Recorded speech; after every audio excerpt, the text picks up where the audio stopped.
This is how I accidentally own my mortal enemy.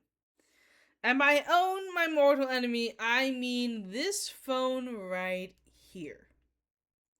Because you see, I grew up as an iPhone user, and for a while have only experienced the the iOS system, that ecosystem that exists. You know, the iPad, the iPhone, the Apple Music, the that stuff, right? The iPhones, right? The iPhone 14, 15, whatever.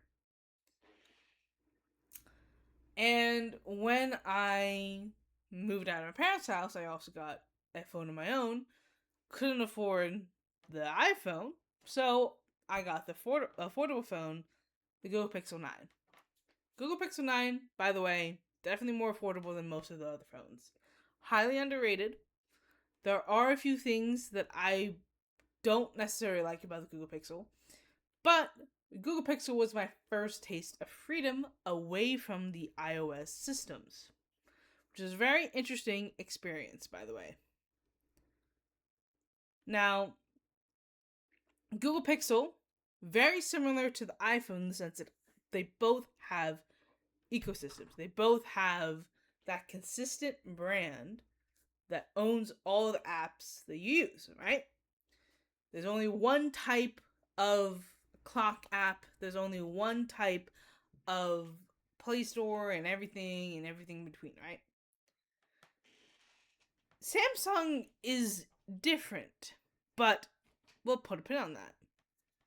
We'll tell you how I ended up owning a Samsung because it was not necessarily by choice. It was by necessity. The necessity, you ask, why would it be a necessity? Good question. So for my work, I need to have a phone. Okay? For pretty much all my jobs, I've always needed to have a phone. And my job, as of late, has been very outdoors, very active, right? So part of my job was to get into a canoe on a lake.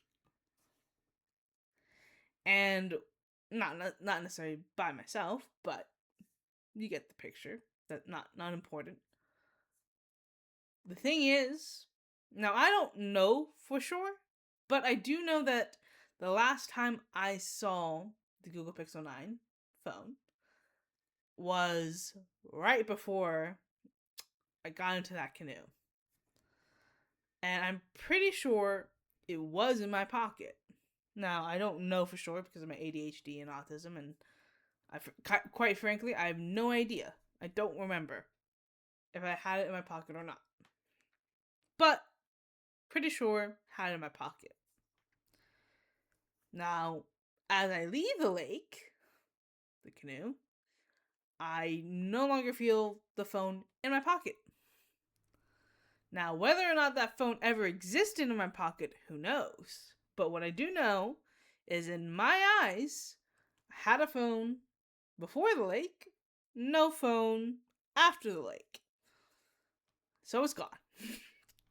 And I'm pretty sure I know where it is, but it's gone.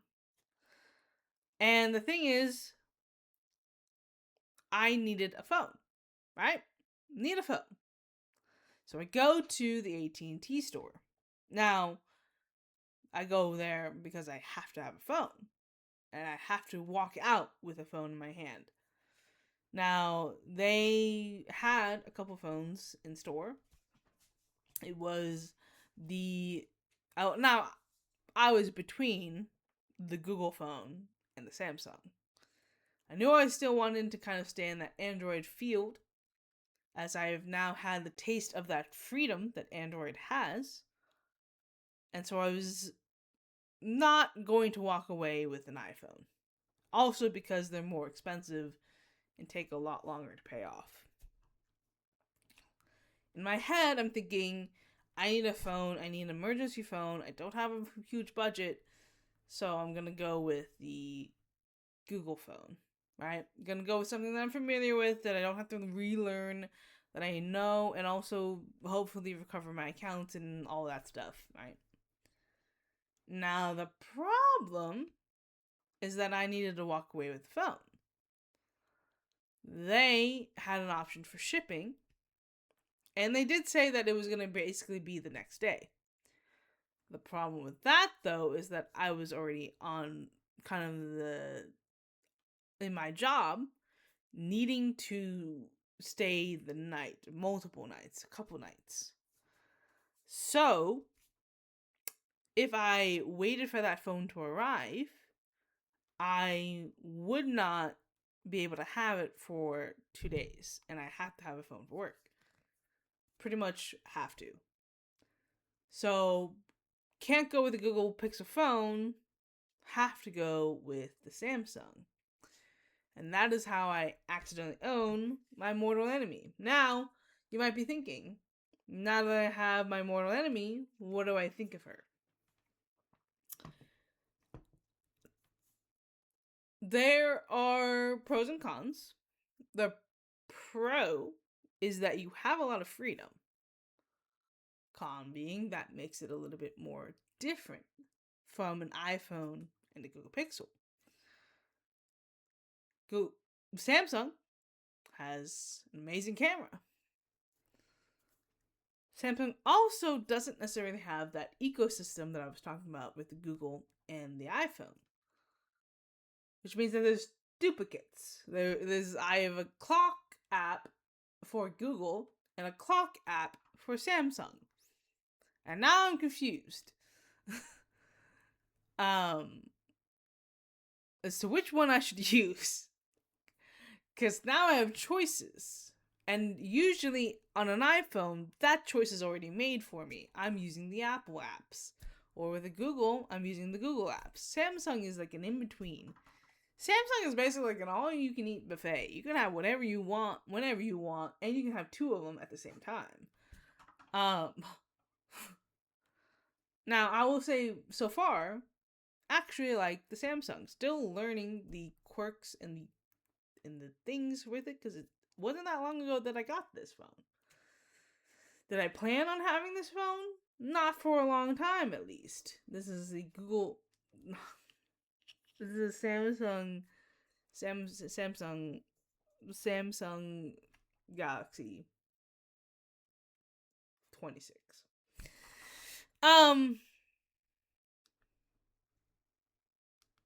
The other thing is that I also now have a watch.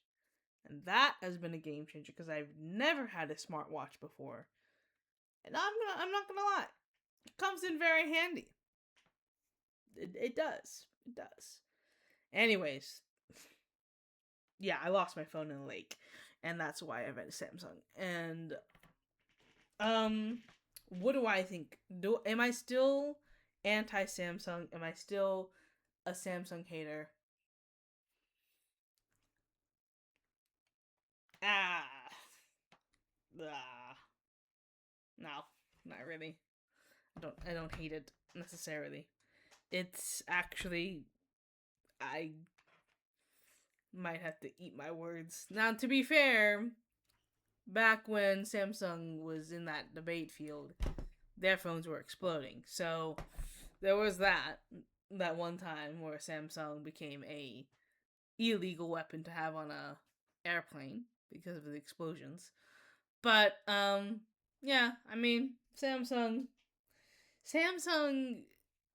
is something that's very interesting to think about, because it's very reminiscent to real life, in which Apple, right, wants you to think that they are the best phone in the market, and they do a very good job at convincing you that they are, to the point where they have very loyal people that will do whatever they want, will buy into whatever they do. Whereas Samsung gives you that freedom, the freedom of choice, freedom that you don't realize that you could have had until you leave the abusive Apple relationship, right? You don't realize that you're being abused by Apple until you leave their community. And then there's also Google Pixel, which strives to be the affordable phone.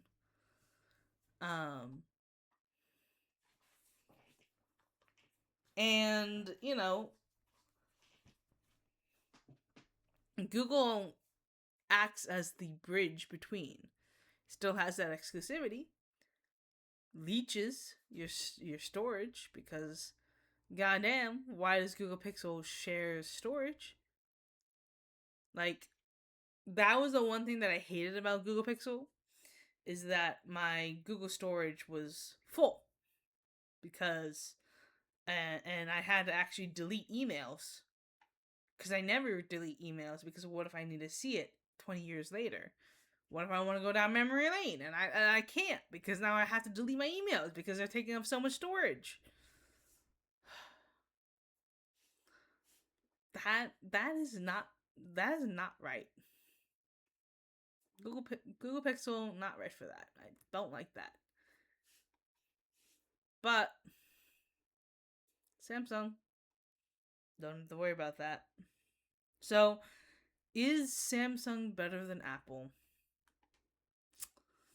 If you like freedom of choice, then yeah. So I suppose I get it.